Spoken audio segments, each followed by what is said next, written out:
Hello everyone. Magandang araw po sa inyo. Sa video po na ito ay maiba po muna ako ng konti. Hindi muna ako magre-review ng electrical measuring instruments. Siguro po kagaya ng karamihan sa inyo ay naisip ko rin na mag-ehersisyo na lang sa bahay gawa ng pandemya. So naisip kong umorder ng resistance bands from Lazada. Dalawang beses po akong umorder nito. Yung unang order ko ay merong box. Ang pangalawang order ko from the same seller ay wala ng box. Hindi ko alam kung bakit. Buksan po natin. Itong kulay pula na bag, 200 pounds po ang rating ng kanyang weights o resistance bands.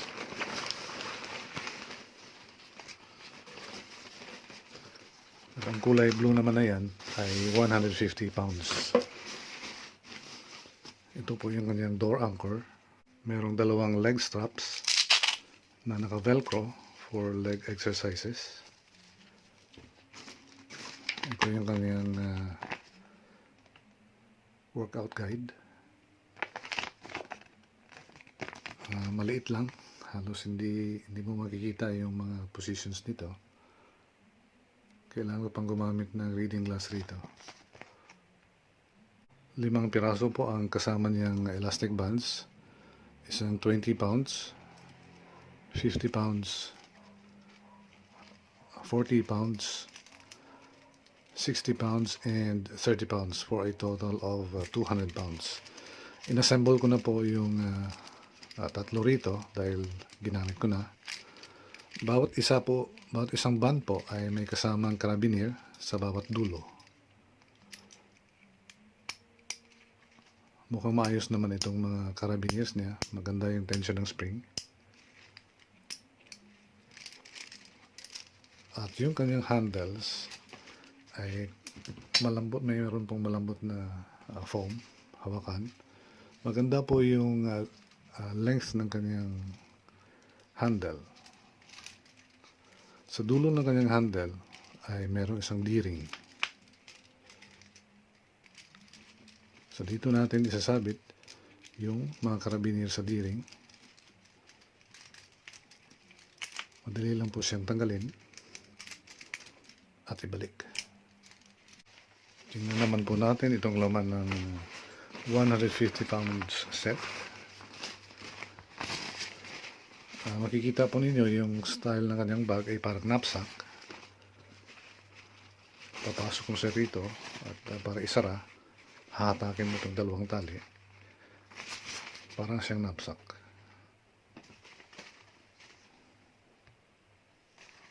Mukhang decente ang paggagawa ng bag niya. Wala naman akong nakikitang damage. T90 yung nakalagay na label sa kanyang bag. Ito po yung kanyang workout guide. At yung kanyang workout guide ay mas malaki at mas malinaw. So mas madaling sundan to kaysa doon sa guide ng 200 pound set. Hindi ko rin alam kung bakit magkaiba pa yung kanilang workout guide. Mas maganda itong workout guide ng 150 pounds set. Itong 150 pounds ay na-assemble ko na rin po. At meron din siyang dalawang handles. Nasa dulo ay D-ring.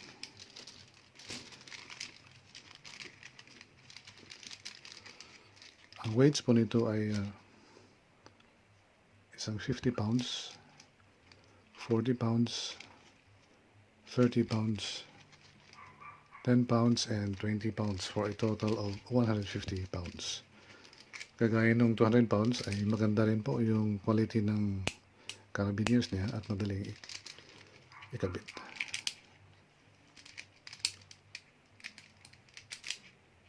Ito po yung details ng dulo ng resistance band. Halimbawa itong 50 pounds. Meron din siyang equivalent na 22.7 kg.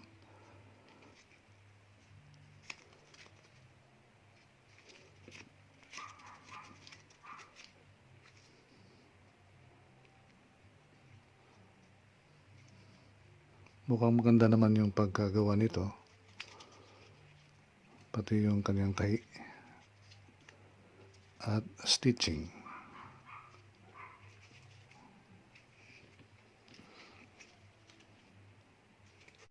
Ito naman po yung details ng kanyang handle.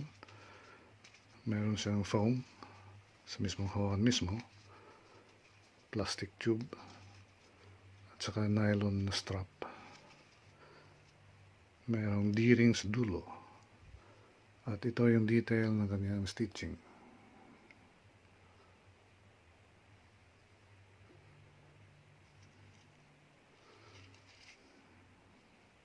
The length of the handle is approximately 12 centimeters, 12.2 centimeters.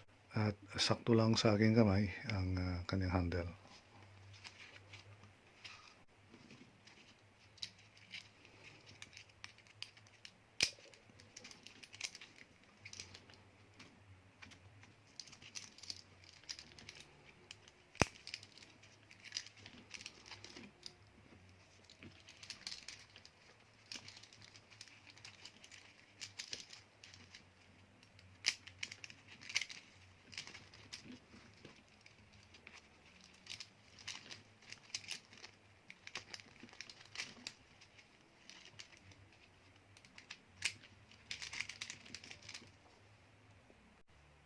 Ito naman po yung details ng kanyang door anchor. So mukhang matibay din yung stitching.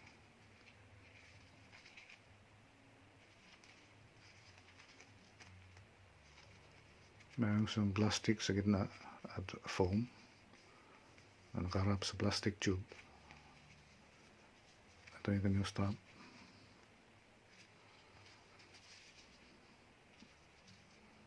And as mentioned before, meron siyang cushion dito sa gitna.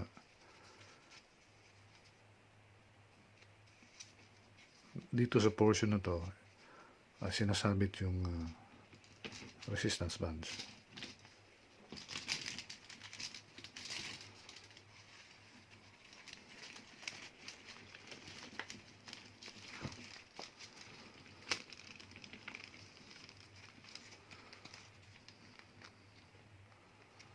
So this cushion provides a bit of protection against abrasion para dito sa rubber resistance bands.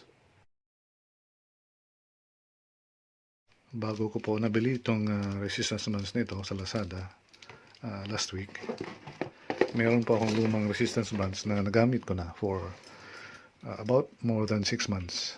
Ito po yung luma. This is part of the set that I bought before sa Lazada din, pero ibang seller. And 2 weeks ago, habang ginagamit ko siya, naputol na yung dalawa. Ito una, at itong kulay green. Mabuti na lang yung kanilang putol ay dito nangyari sa portion na to. So habang hinahata ko siya, yung putol niya, yung direction ng rubber band ay palayo sa akin. So wala namang injury na nangyari nung naputol siya. So imbis na bumili ulit ako from the same seller, naisip ko na maghanap naman ng iba na medyo mura, at ito nga yung nakita ko. Which cost me around 460 pesos, isang set na 150 pounds. Ito ngayon yung pagkakaiba ng dalawa. Itong luma ay medyo maiksi yung kanyang handle kaysa sa bago. Ito makikita mo. Although maliit lang yung pagkakaiba, malaking diferensya sa akin kasi kapag ako'y gumagawa ng curl, sumasayad itong strap sa gilid ng aking kamay and medyo masakit na. Dito sa bago, dahil may extra haba siya, hindi sumasayad yung balat ko, yung kamay ko sa strap. So this is more comfortable actually. Ang isa pa nilang pagkakaiba, itong luma, ang dulo ng resistance band ay D-ring at nakakonect yung resistance band sa handle through a carabiner. Isang carabiner lang. Whereas dito sa bago, ang dulo ng resistance band ay carabiner na agad. Ito. And diretso na siya sa D-ring ng handle. At nakikita ko din na mas malaki yung carabiner nito kaysa dito sa luma.